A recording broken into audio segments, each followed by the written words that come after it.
नमस्कार दोस्तों, जय हिंद। आप सभी लोगों का हमारे YouTube चैनल पर स्वागत है।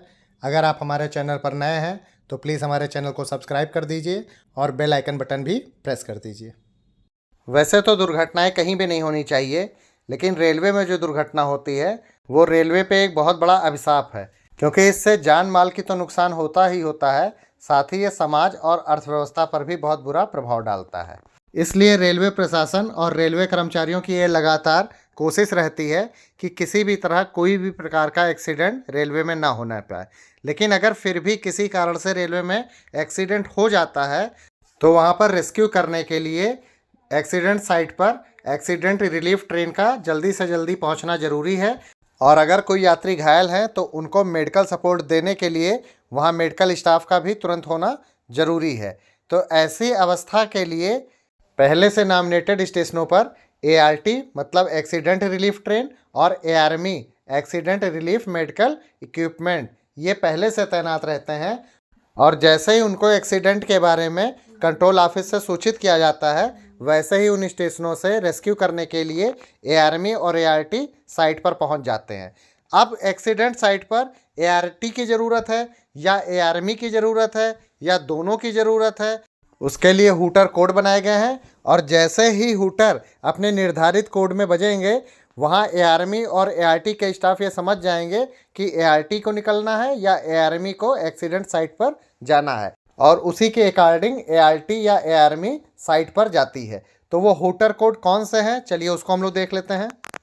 यहाँ पर देखिए एक्सीडेंट मैनुअल में लिखा हुआ है कि एक्सीडेंट के समय जो सायरन या हूटर बजेगा उसका क्या नियम है। यहाँ पर देखिए क्लियर लिखा है कि जो अलार्म सायरन है या हूटर वो स्टेशनों पर लगा है या ऐसे यार्डों पे लगा हुआ है जहाँ पर एक्सीडेंट रिलीफ ट्रेन हमारी खड़ी होती है, यानी ARME और ART हमारी रहती है।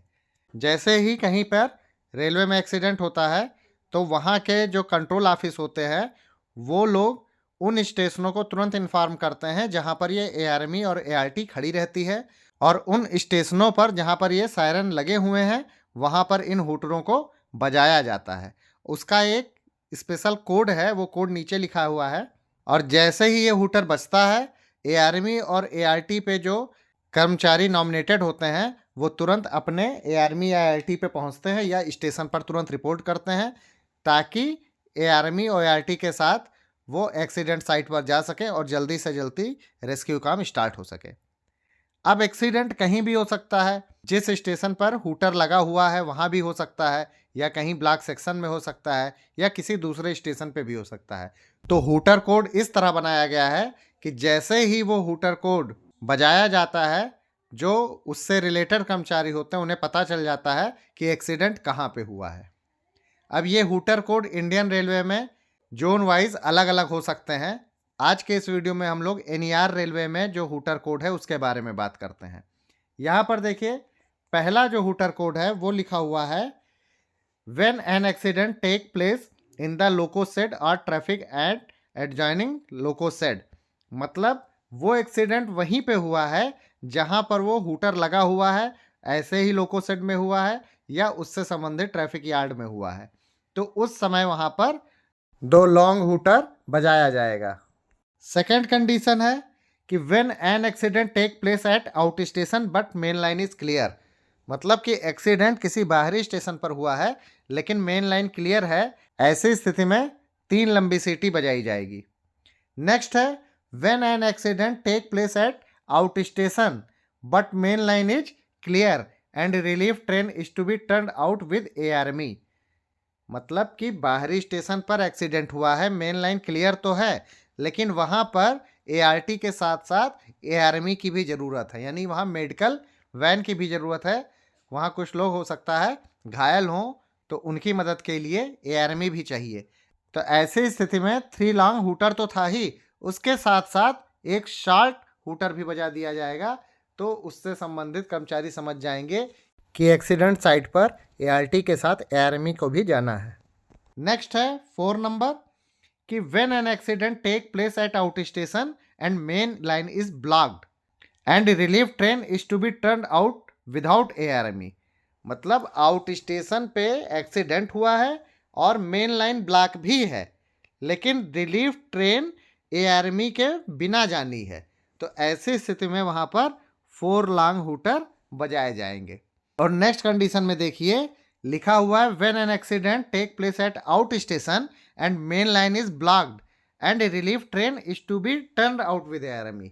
मतलब आउट स्टेशन पर एक्सीडेंट हुआ है, मेन लाइन भी जाम है, साथ ही साथ ए आर्मी भी चाहिए, तो 4 लॉन्ग तो हूटर था ही, और ए आर्मी के लिए एक शार्ट हमने और उसमें ऐड कर दिया, मतलब 4 लॉन्ग के साथ एक शार्ट हूटर बजेगा। अब ये तो हुआ कि लॉन्ग और शार्ट हूटर कब बजेगा, लेकिन इन हूटर का ड्यूरेशन कितना रहेगा, तो उसके लिए भी नीचे देखिए यहाँ पे नोट लिखा हुआ है कि जो लंबा हूटर है वो 45 सेकंड के लिए बजाया जाएगा, और जो छोटा हूटर है वो 5 सेकंड के लिए बजाया जाएगा, और 2 हूटरों के बीच में 5 सेकंड का गैप दिया जाएगा। और जब ये हूटर कोड इन कंडीशन के अनुसार बजा दिया जाएगा, उसके बाद अगर दोबारा उसको बजाना है तो 5 मिनट गैप के बाद ही उसको दोबारा बजाया जाएगा।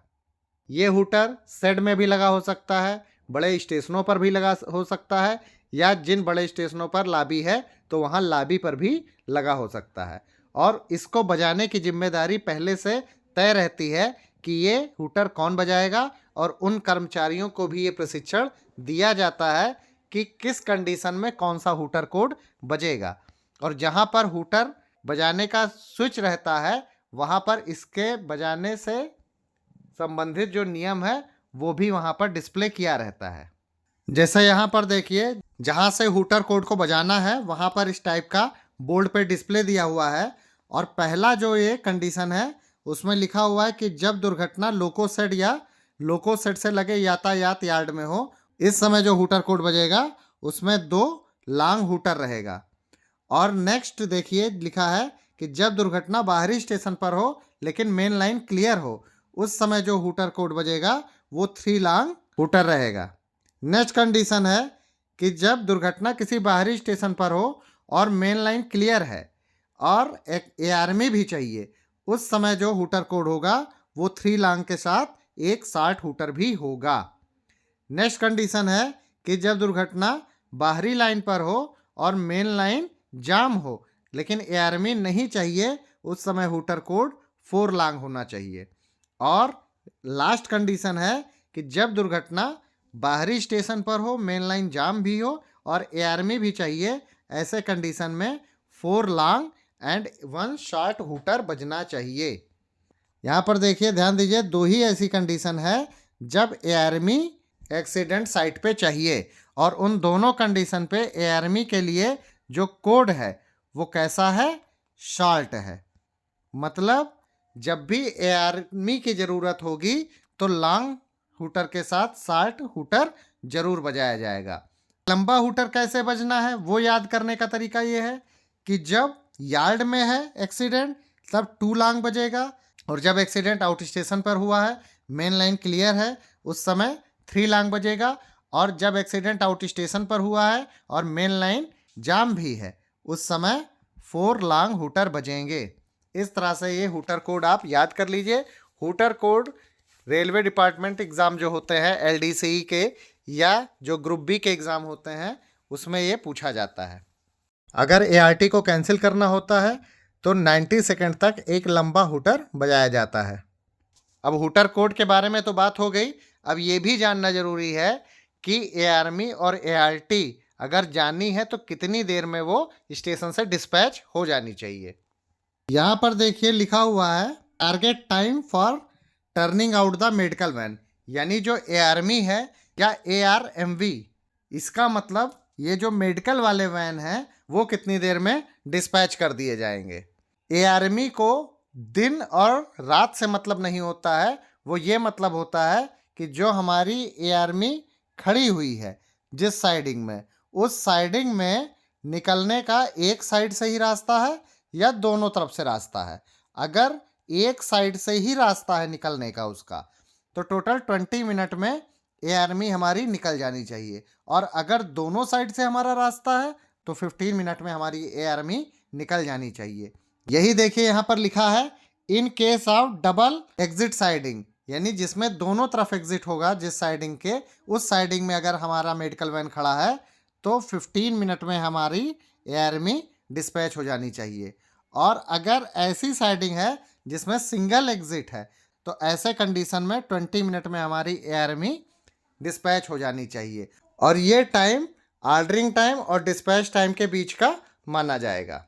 सेकंड यहाँ पर देखिए लिखा हुआ है target time for turning out the breakdown train, मतलब ये एआरटी के बारे में बात कर रहा है। तो एआरटी जो होती है उसका साइडिंग से लेना देना नहीं है, उसका दिन और रात से उसके डिस्पैच टाइम का निर्धारण किया जाता है। अगर दिन का समय है तो हमारी एआरटी 30 मिनट में डिस्पैच हो जानी चाहिए, और अगर नाइट का समय है तो ऐसे समय जो हमारी एआरटी है वो 45 मिनट में हमारी डिस्पैच हो जानी चाहिए। और ये समय ऑर्डरिंग टाइम और डिस्पैच टाइम के बीच का माना जाएगा। आई होप ये वीडियो आप लोगों के रेलवे डिपार्टमेंटल एग्जाम के लिए काफ़ी इंपॉर्टेंट साबित होगा। मिलते हैं नेक्स्ट वीडियो में। Thank you.